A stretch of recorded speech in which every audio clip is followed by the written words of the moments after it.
And after the deal to return Griner to the U.S. was completed, a lot of people online started asking if this has ever happened before. So Brandon Lewis from our National Verify team looked through the history of prisoner swaps between Russia and the U.S.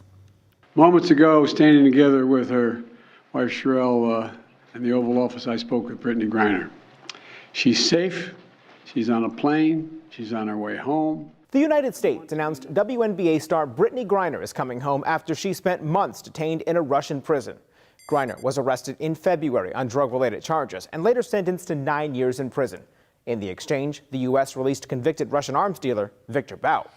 Google searches about the swap and the history of prisoner exchanges spiked throughout Griner's imprisonment. So, let's verify. Has the U.S. swapped prisoners with Russia before?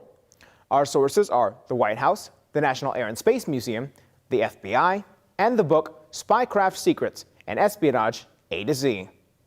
Prisoner exchanges aren't a common occurrence, but they do happen.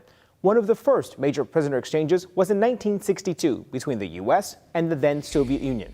The U.S. traded a KGB spy in exchange for 2 Americans, an Air Force captain and a student.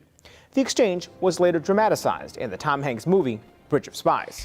In 2010, the U.S. released 10 Russian spies in exchange for 3 Russians who spied on behalf of the United States or United Kingdom, and a 4th Russian who was suspected of being a double agent.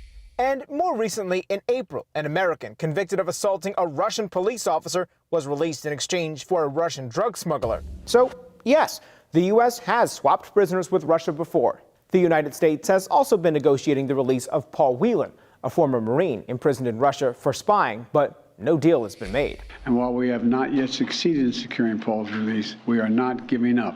With you at Verify, I'm Brandon Lewis.